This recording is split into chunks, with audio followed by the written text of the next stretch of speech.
창세기 6장 2절에 보면 하나님의 아들과 사람의 딸에 대한 이야기가 나와요. 같이 한번 읽어볼까요? 창세기 6장 2절 시작. 하나님의 아들들이 사람의 딸들의 아름다움을 보고 저마다 자기들의 마음에 드는 여자를 아내로 삼았다. 이제 아담의 범죄 이후에 이 땅에 사람들이 늘어가기 시작하면서 그리고 그들에게서 딸들이 태어나고, 그래서 성경은 하나님의 아들과 사람의 딸들이 둘이 결혼을 하기 시작했다 이렇게 이야기를 삼아요. 근데 이 하나님의 아들과 사람의 딸에 대한 이야기들은 굉장히 많은 신학적 논란이 있어요. 그럼에도 불구하고 오늘 창세기 5장, 6장을 살펴볼 때 보편적인 이야기는 거룩한 셋의 자손들, 이 아담의 자녀 중에 셋의 자손들과 그 다음에 가인의 자손이 결혼하기 시작했다 이런 이야기들을 하고 있는 것입니다. 그러니까 하나님의 아들들과 사람의 딸들의 결혼이라는 것을 거룩한 셋의 아들들과 부정한 카인의 딸들이 결혼했다는 그런 이야기들로 보편적으로는 해석합니다. 그런데 이제 이러한 일들을 통해서 어떤 일이 결과가 발생했는가? 6장 3절 말씀 같이 한번 읽어볼까요? 같이 읽겠습니다. 시작. 주님께서 말씀하셨다. 생명을 주는 나의 영이 사람 속에 영원히 머물지는 않을 것이다. 사람은 살과 피를 지닌 육체요 그들의 날은 120년이다. 하나님의 영이 사람 속에 영원히 머물지 않을 거라는 거예요. 그래서 인생이 120년이라는 시간으로 결과되어질 것이다 이런 이야기를 하는데, 그 120년이라는 게 인생의 수명이다 이렇게 얘기하는 사람도 있지만 사실은 하나님의 때가 120년밖에 남지 않았다 이런 말이기도 합니다. 그게 왜 그러냐면 창세기 7장 6절 말씀에 한번 보시면 땅 위에 홍수가 난 것은 노아가 600살 되던 해다 이렇게 표현하잖아요. 근데 노아에게 이 말을 하고 방주를 지은 횟수가 120년입니다. 그러니까 다시 말하자면 노아가 방주를 짓기 시작해서 끝날 때까지의 120년, 이 120년의 기간을 말하는 것이다 이렇게 이야기하고 있어요. 그러면 우리가 이 120년이라는 시간을 어떤 시간이라고 생각할 수 있는 것이냐면 회개의 시간이라고 할 수 있는 것이죠. 마지막 남은 회개의 시간, 심판 전까지의 마지막 시간이라고 할 수 있는 것입니다. 거룩한 삶을 살아야 할 하나님의 아들이 부정한 삶을 살았던 사람의 딸들과 결합을 했습니다. 다시 말하자면 하나님의 가치에 세상의 가치를 더해버린 것이죠. 세상의 문화와 세상의 가치로 수용해버린 것입니다. 그리고 하나님의 심판은 120년 남은 것이죠.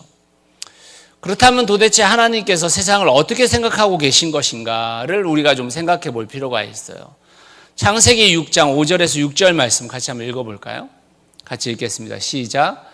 주님께서는 사람의 죄악이 세상에 가득 찼고 마음에 생각하는 모든 계획이 언제나 악한 것뿐임을 보시고서 땅 위에 사람 지으셨음을 후회하시며 마음 아파하셨다. 사람을 지으신 것을 후회할 만큼 사람들이 타락하고 악해졌다라는 것입니다. 창세기 6장 11절에서 13절 말씀도 한번 볼까요? 같이 한번 읽겠습니다. 시작. 하나님이 보시니 세상이 썩었고 무법천지가 되어 있었다. 하나님이 땅을 보시니 썩어 있었다. 살과 피를 지니고 땅 위에서 사는 모든 사람들의 삶이 속속들이 썩어 있었다. 하나님이 노아에게 말씀하셨다. 땅은 사람들 때문에 무법천지가 되었고 그 끝날이 이르렀으니 내가 반드시 사람과 땅을 함께 멸하겠다. 하나님이 지으신 인생과 하나님이 창조하신 세상을 이렇게 표현하고 있는 것입니다. 이미 썩었다.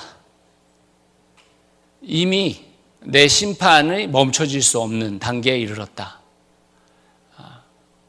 그래서 나는 사람과 땅을 다 멸할 것이다. 이렇게 이야기하고 있습니다. 그리고 하나님이 취하신 행동이 바로 7절 말씀입니다. 같이 한번 읽겠습니다. 시작. 주님께서는 탄식하셨다.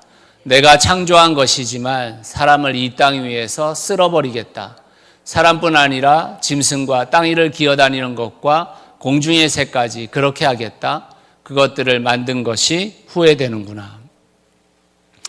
하나님은 창조된 모든 것에 실망하셨습니다. 그리고 사람뿐 아니라 짐승과 땅 위에 기어다니는 것과 공중의 새까지 쓸어버리시겠다고 결정하셨습니다. 그러나 우리에게 한 가지 희망이 있었어요. 노아의 때도. 그게 무엇입니까? 120년. 노아의 방주가 지어지기 전까지의 120년의 기간 동안에 회개의 시간이 있었던 것입니다. 회개의 시간 동안 우리는 돌이킬 수 있었던 것입니다. 여러분, 지금까지 읽었던 창세기 6장의 인간에 대한 생각들, 그 하나님의 마음들, 그 모든 것이 지금의 시대는 다를까요? 지금의 시대는 세상의 딸들과 거룩한 하나님의 아들들이 결혼하지 않았을까요? 이 세상의 수많은 그 가치와 하나님의 가치를 섞지 않았을까요? 어떻게 생각이 드십니까? 지금의 때도 노아의 때와 비슷하다는 생각이 드시나요? 아니면 지금은 완전히 달라졌다. 지금은 하나님의 심판하고는 아무런 관계가 없다. 이런 생각이 드시나요? 노아는 그 120년의 기간 동안 어떤 존재로 살았을까? 또 어떤 삶을 살았을까? 우리가 생각해 봐야 할 것입니다. 회개의 기간 동안 우리가 준비해야 될 것은 무엇인가? 우리는 어떤 존재로 살아야 하는가? 우리는 무엇을 준비해야 될 것인가를 창세기 6장은 우리에게 들려주고 있는 것이죠. 자, 그러면 그 기간 동안에 우선 첫 번째는 사람이 준비됐습니다. 사람이. 창세기 6장 8절에서 9절 말씀 같이 한번 읽어보시죠. 같이 읽겠습니다. 시작. 그러나 노아만은 주님께 은혜를 입었다. 노아의 역사는 이러하다. 노아는 그 당대 의롭고 흠이 없는 사람이었다. 노아는 하나님과 동행하는 사람이었다. 노아라는 존재가 준비되었습니다. 노아라는 존재가. 그 노아에 대해서는 세 가지 이야기를 하고 있어요. 첫 번째, 하나님의 은혜를 입었다 이렇게 표현했습니다. 근데 앞구절 한번 보여주시겠어요? 8절 말씀. 네. 노아 많은 주님께 은혜를 입었다라고 했어요. 노아 많은. 이 노아 많은이라는 표현 자체가 굉장히 애처롭잖아요. 그 시대나 이 시대나 은혜를 입은 자와 은혜를 입지 못한 자가 있죠. 우리가 은혜에 대해서 생각할 때마다 진짜 조심해야 될 게 뭐냐면, 여러분, 은혜는 감정으로서 감동받는 게 아니에요. 전혀 그렇지 않습니다. 하나님의 은혜라는 것은 하나님의 일에 동참하게 된 거예요. 그게 은혜예요. 여러분, 한번 생각해 보십시오. 마리아가 성령으로 잉태하여 아기를 배웠을 때 그 아기를 뵌 게 들키면, 그 아기를 낳으면 죽임을 당해요. 그런데 마리아가 뭐라고 하냐면 하나님께 내가 은혜를 입었다 이렇게 표현해요. 그 은혜가 뭡니까? 내가 죽임을 당하고 내가 고통을 당하고 내가 돌로 맞아 죽을지언정 하나님께서 내게 하나님의 일에 동참케 만든 게 은혜였습니다. 감정의 동요 이런 거 은혜 아니에요. 오늘 설교 듣고 나서 여러분들이 생각하는 것과 하나님께서 내게 들려주시는 말씀이 좀 일치하는 것 같다. 여러분, 그거 은혜 아닙니다. 은혜란 설교 끝나고 은혜로 왔다고 목사한테 말하는 게 아니에요. 설교 끝나고 나서 다음 주에 와서 목사님, 제가 그 말씀 듣고 나서 내 삶이 이렇게 바뀌어서 주님의 말씀대로 살았어요, 한 주간. 그게 은혜입니다. 그게 은혜. 노아가 하나님께 노아만이 은혜를 입었다라는 말은 노아만 하나님의 사명을 알게 됐다는 거예요. 노아만 하나님께서 일하시는 것에 자신을 동참시켰다, 이런 말인 것입니다. 여러분, 얼마나 이게 이상해요. 이 시대에 은혜를 받았다는 사람이 얼마나 많습니까? 내가 하나님의 은혜 가운데 살았어요. 하나님의 은혜입니다. 이 모든 게 다 하나님의 은혜라고 말하는 사람들이 얼마나 많아요. 근데 그 시대에는 왜 노아만 있었을까요? 이 시대와 그 시대가 그렇게도 다릅니까? 아니요. 우리가 착각하고 있는 건지도 모릅니다. 우리가 하나님의 은혜를 받고 있다고. 여러분이 갖고 있는 게 많다는 게 하나님의 은혜 아닙니다. 그것을 알고 하나님의 일에 그 받으신 것을 쓰는 게 은혜예요. 이게 진짜 하나님의 은혜구나라는 걸 알아서 정말 하나님의 가치, 하나님의 사명에 쓰임받는 것이 은혜지, 내가 하나님으로부터 받은 게 많아서 내가 안락한 삶을 얼마나 많이 누리고 좋은 거 얼마나 많이 먹고 있는, 이거 하나님의 은혜 아닙니다. 여러분, 노아가 하나님의 은혜를 받아서 그렇게 잘 먹고 잘 살았습니까? 120년 동안 그 높은 산에다가 혼자서, 아니 그 가족들 동원해가지고 그 가족들까지 온갖 고생 다 시켜서 그 배 짓고 있었는데 그게 은혜입니까? 우리가 생각하는? 아닙니다. 하나님의 은혜는 우리가 생각하는 것과 완전 달라요. 두 번째로 노아를 뭐라고 표현하냐면 당대 의롭고 흠이 없다, 이렇게 표현했습니다. 제가 자주 말씀드리죠. 성경에서 말하는 의라는 것은 결코 내가 뭐 좀 다른 사람에 비해서 좀 착하고 다른 사람에 비해서 좀 어떤 의미 있는 일을 하고 이런 게 아니에요. 관계적 의입니다. 관계적 의. 다시 말하면 하나님께서 내게 할 바를 다 했기 때문에 나도 하나님께 할 바를 다 하는 게 의예요. 의. 그래서 하나님 앞에 흠이 없다고 받는 거예요. 여러분, 우리의 인생이 어딜 봐서 흠이 없어요. 우리의 인생 중에 흠 없는 인간이 어디 있습니까? 여기 앉아 계신 분, 지금 온라인 예배를 드리시는 분, 여러분 중에 흠 없는 분이 계시나요? 없습니다. 우리의 인생 가운데 흠 없는 자는 없어요. 여러분, 노아의 인생이 우리가 나중에 또 보겠지만 홍수 이후에 어떻게 바뀌어요? 술 취해가지고 그러고 있잖아요. 흠 없는 존재라는 건 없는 거예요. 그런데 여기서 의롭다라는 표현은 하나님이 우리에게 할 바를 다 하셔서 나도 하나님께 할 바를 다 하는 인물이 됐다는 거예요. 그런 흠이 없는 존재가 됐다는 것입니다.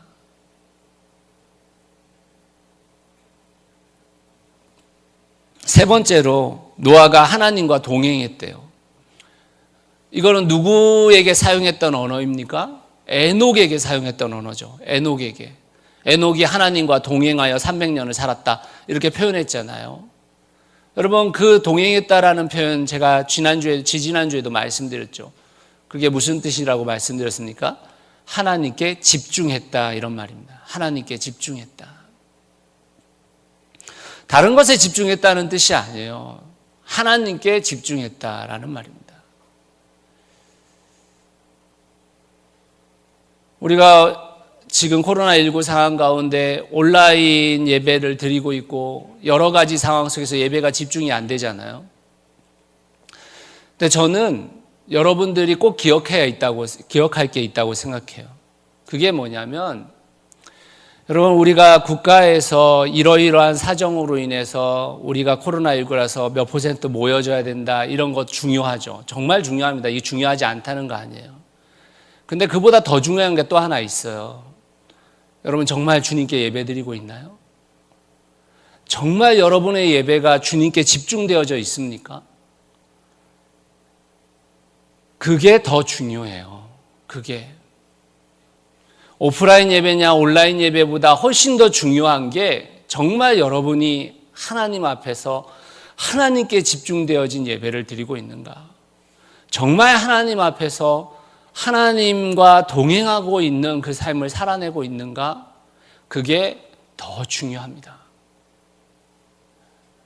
기억해야 합니다. 준비된 사람이 있었다는 거예요. 하나님의 심판의 그 기간 동안에 하나님의 심판을 견뎌내고 있는 준비된 사람이 있었다는 것입니다. 회개의 기간이자 유예 기간인 120년의 시간에 노아와 같이 준비된 사람이 필요한 것입니다. 여러분이 생각하실 때 이 시대는 어떻습니까? 이 시대에도 노아와 같은 사람이 필요할까요? 안 필요할까요? 어떻게 생각하십니까? 노아와 같은 인생을 살아가는 그리스도인이 지금 훨씬 더 필요한 시대가 됐어요. 우리에게 남겨진 인생이 얼마 남지 않았습니다. 여러분 120년도 안 남으셨잖아요. 주님의 심판의 그날이 120년 남은 것도 문제지만 우리의 인생이 120년 안 남았잖아요. 우리의 인생이 준비된 인생이 필요한 것입니다. 준비된 인생. 두 번째로 그 120년의 유예기간, 그 120년의 회개기간 동안에 필요한 것이 있습니다. 그것이 바로 방주입니다. 방주. 방주가 준비되어야 하는 것이죠. 준비된 사람 노아를 통해서 준비된 것이 바로 방주입니다. 창세기 6장 14절 말씀 같이 한번 읽어볼까요? 시작. 너는 잣나무로 방주 한 척을 만들어라. 방주 안에 방을 여러 칸 만들고 역청을 안팎에 칠하여라. 방주가 준비되었습니다. 여러분 방주가 뭡니까? 우리는 방주를 생각할 때마다 단순하게 하나님의 심판을 피하기 위해서 지어진 배 이렇게 생각해요. 근데 여러분 정말 그럴까요? 그거보다 훨씬 더 큰 의미가 있어요. 방주에는 두 가지 의미가 있습니다. 첫 번째는 뭐냐? 방주는 하나님의 구원을 보여주고 들려주는 곳이었어요. 여러분 사람들이 노아가 방주를 짓는 120년의 시간 동안 방주를 통해서 뭘 보고 뭘 들었겠습니까? 하나님의 심판이 있을 것이다. 하나님의 구원이 여기에 있다. 여러분 이걸 외친 게 방주예요. 이걸 외친 게. 120년의 기간 동안에 하나님의 심판과 하나님의 구원을 외친 게 방주라고요. 방주. 단순히 하나님의 심판의 마지막 날에 거기 타면 살 것이다. 그래서 만들어진 배가 아니고 120년의 기간 동안에 하나님의 심판이 온다. 하나님의 심판은 우리의 인생 가운데 반드시 있다. 그 구원으로서 살아야 된다. 라는 그 회개를 외친 게 방주입니다.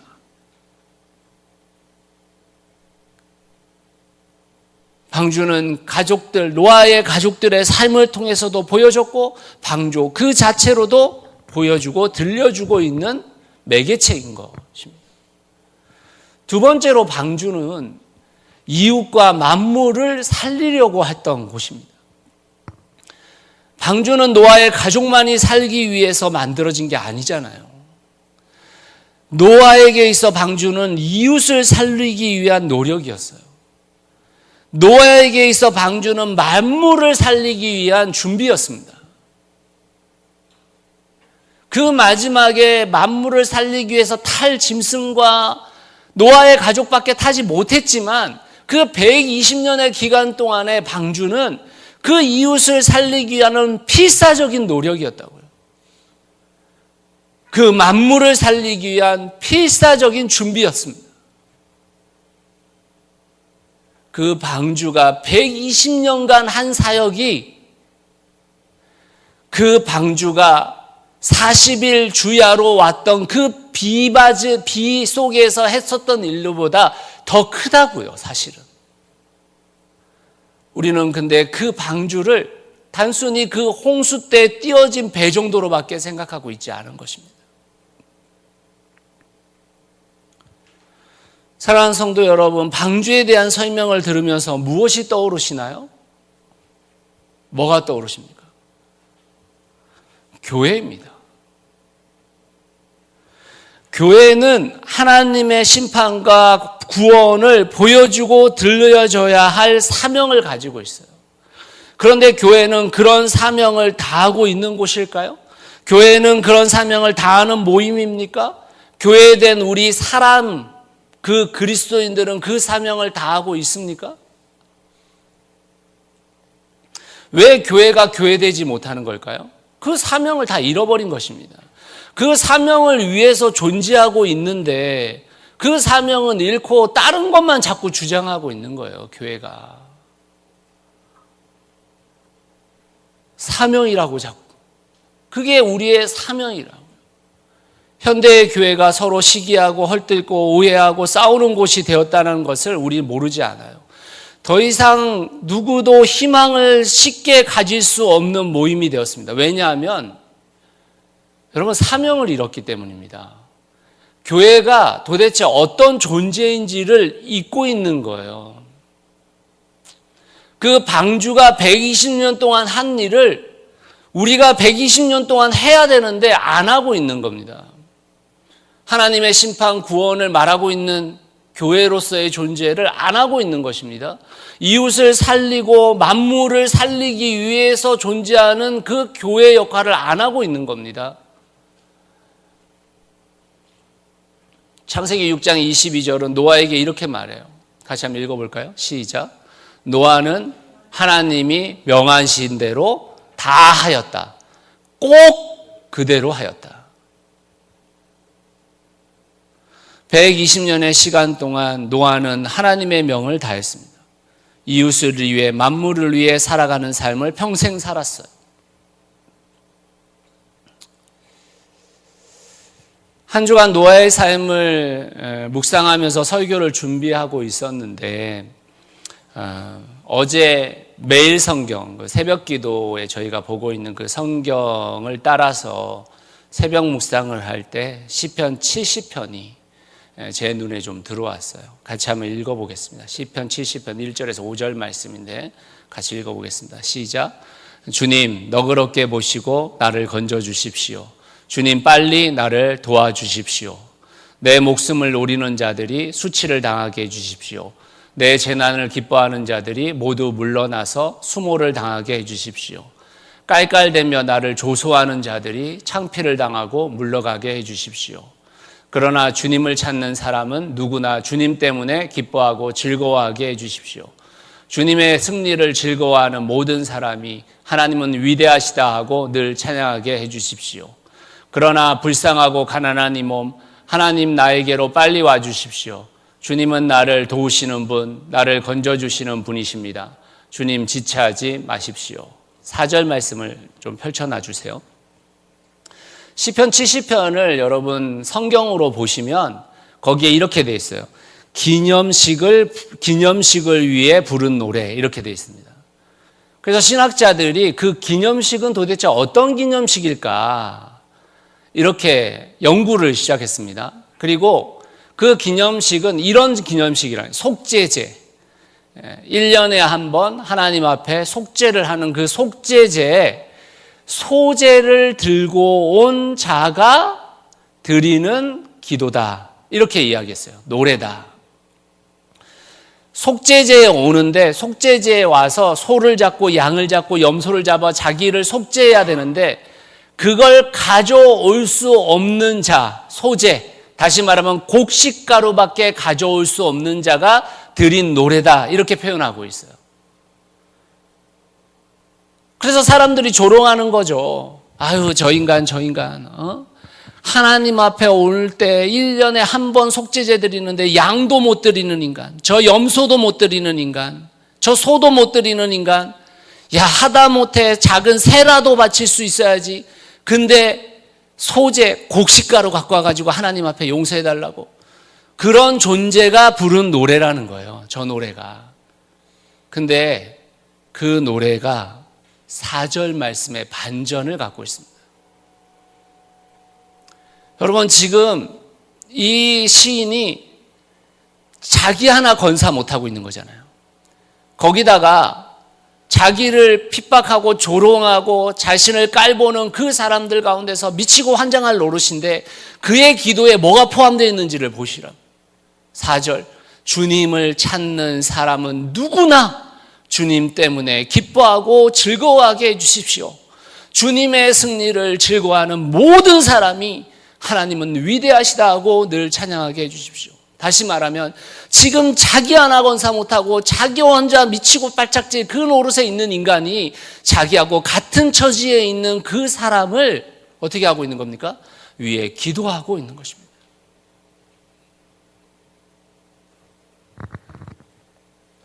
그것이 시편 70편입니다.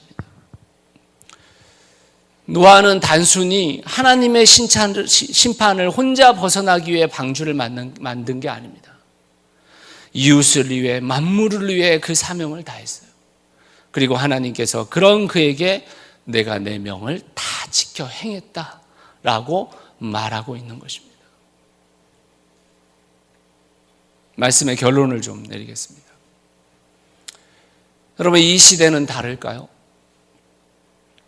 마태복음 24장 37절에서 42절 말씀은 이렇게 이야기합니다. 같이 한번 읽겠습니다. 시작. 노아의 때와 같이 이 인자가 올 때에도 그러할 것이다. 홍수 이전 시대에 노아가 방주에 들어가는 날까지 사람들은 먹고 마시고 장가가고 시집가며 지냈다. 홍수가 나서 그들을 모두 휩쓸어 가기까지 그들은 아무것도 알지 못하였다. 인자가 올 때에도 그러할 것이다. 그때 두 사람이 밭에 있을 터이나 하나는 데려가고 하나는 버려둘 것이다. 두 여자가 맷돌을 갈고 있을 터이나 하나는 데려가고 하나는 버려둘 것이다. 그러므로 깨어 있어라. 너희는 너희 주님께서 어느 날에 오실지를 알지 못하기 때문이다. 주님이 다시 오시러 올 때에 사람들은 노아가 방주에 들어가는 날까지 먹고 마시고 장가가고 시집가며 지냈던 그 시대와 다르지 않다, 이렇게 표현했습니다. 여러분, 이 말씀이 먹고 마시고 장가가고 시집가는 것을 허락하지 않은 것입니까? 그런 말씀이 아니죠. 이 말씀은 우리가 먹고 마시고 장가가고 시집가고 일상의 모든 것을 하고 있는 이유가 무엇이냐고 묻고 있는 겁니다. 같은 밭일을 하고 같은 맷돌질을 하고 있었던 그 두 여인 중에 한 사람만 데려가신대요. 그게 무슨 뜻입니까? 그 일상을 하지 말라는 것입니까? 아니요. 그 일상 가운데 그 일상을 하는 목적, 교회에서 후원지를 묻고 있는 것입니다. 우리 교회에서 후원하고 있는 샘물결 플러스의 대표인 김요한 대표가 페이스북에 이런 글을 올렸어요. 그 글 전문을 읽기에는 좀 그렇고 제가 그 내용을 요약해서 말씀드리겠습니다. 김요한 대표님이 최근에 50대 후반에 한 전문직에 종사하는 분을 만났대요. 근데 그분은 현재 직장을 휴직하고 건강을 보살피는 중이었습니다. 그러니까 요양을 하다 보니까 시간이 많이 남아가지고 할 일이 없어서 성경을 읽기 시작했다는 거예요. 그 사람은 교회와 담을 쌓고 있는 사람이었고 성경도 처음 태어나서 읽어본 사람이라는 것입니다. 그런데 그분한테 성경을 어디까지 읽었느냐라고 물으니까 성경을 창세기부터 이사야까지 읽었다고 대답을 했답니다. 그래서 성경을 읽는 게 괜찮냐 이렇게 물으니까 성경 읽기 되게 힘들다. 성경이 너무 어렵다. 특히 레위기 읽는 동안에는 제사 이야기가 나오는데 하나도 못 알아듣겠다. 이렇게 얘기했다는 거예요. 그런데 자기가 성경을 읽어보니까 잠언이나 전도서 같은 성경은 정말 많이 공감되고 배우는 바도 있었다. 이렇게 얘기했다는 거예요. 그래서 그냥 그런가 보다 했는데 그분이 이렇게 얘기했대요. 성경을 읽으면서 깜짝 놀란 게 하나 있다고. 그건 성경에 고아와 과부를 보호하라는 말씀이 너무 많이 나와서 깜짝 놀랐다는 거예요. 이게 성경의 진짜 정신이구나 싶어서 가슴이 뭉클해졌다라고 표현했다는 거예요. 김요한 대표가 뭐라고 했냐면 성경을 생전 처음 읽은 사람도 알 수 있는 사실을, 초보자도 아는 지식을 신앙을 평생 살아온 그리스도인들은 왜 이렇게 모르는 걸까요? 사회의 가장 약한 자리에 있는 사람들을 보호하고 돌보는 것, 하나님이 주신 자원, 복을 독점하지 않고 모든 사람이 골고루 향유하는 것, 그것이 성경의 핵심 정신인데 50대 후반의 나이에 난생 처음 성경을 읽는 사람도 성경을 직시하면서 보니까 이 사실을 알아차리건만 성경을 그렇게 많이 읽고 설교를 그렇게 많이 들으신 분들이 어찌 그것을 모르실까요? 이렇게 이야기를 했습니다. 여러분은 알아차리셨습니까? 성경이 도대체 뭘 말하고 있는지를. 우리가 그것을 알아차렸는지 아닌지는 금방 알 수 있어요. 어떻게 아냐고요? 우리가 지금 가장 마음을 쏟고 있는 그 일이 진짜 이웃을 위한 일인지, 정말 만물을 위한 일인지, 그거 하나 보면 다 알 수 있습니다. 사랑하는 성도 여러분, 노아의 때는 지금 우리가 살아가는 때와 다르지 않습니다. 우리는 줄곧 무엇을 하지 말아야 되는가를 생각하며 살아요. 그 생각할 필요 없어요, 사실은. 우리가 무엇을 해야 하는지만 생각해 봐도 돼요. 왜 그런지 아십니까? 무엇을 해야 하는지에 대해서 집중하면 무엇을 하지 말아야 될 것은 저절로 안 해져요. 아니, 무엇 하기도 바빠 죽겠는데 무엇을 하지 말아야 될 걸 왜 하고 있겠어요? 노아가 방주 짓는 것에 미쳐 있는데 뭘 다른 거 하고 말고 이런 걸 고민하고 있겠습니까? 저절로 하지 말아야 될 것은 안 해져요. 이웃을 위해, 만물을 위해 해야 할 일을 할 때입니다. 지금이. 노아의 때 노아가 했던 일을 주님을 기다리고 있는 이 때에 우리가 해야 하는 것이죠.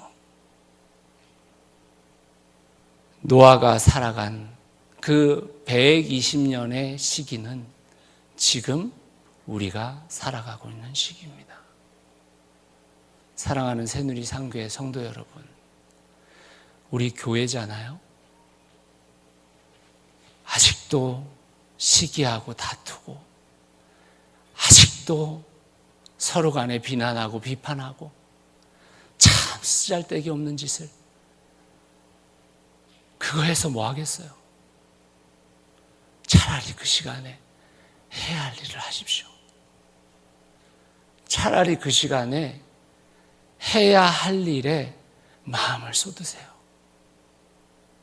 우리가 해야 할 일이 이 시기에 차고 넘쳐 있는데 도대체 우리가 왜 그런 교회를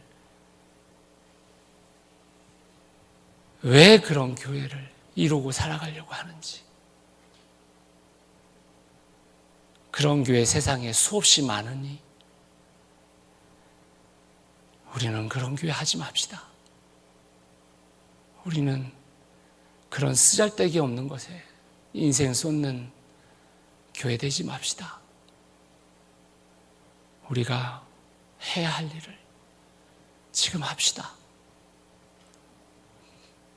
그 일을 할 때가 바로 노아의 때이며 우리의 때인 것입니다. 사랑하는 새누리 상교의 모든 성도들이 그 사명을 다하는 은혜 입은 성도들이 되시기를 예수 그리스도의 이름으로 축원합니다. 같이 기도하겠습니다.